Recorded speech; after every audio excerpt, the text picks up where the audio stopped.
How to draft an email with Copilot Microsoft Copilot tutorial. Let's quickly draft an email with Microsoft Copilot in Outlook. With a mail open, select Copilot, Draft with Copilot. Maybe we want to send some praise to coworkers. Congratulate the team on the Fabricom product launch. And ask how initial numbers look. Choose a tone or length.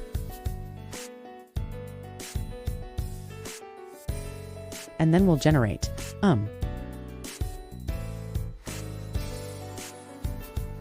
There you go. A first pass from Copilot.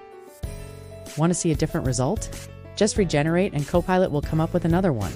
Or tell Copilot what to change in the prompt box. Please make it sound a little friendlier and send it off. When you're happy with the result, select Keep It. Add final edits to make it yours. And this email's ready to send. Thank you for watching us.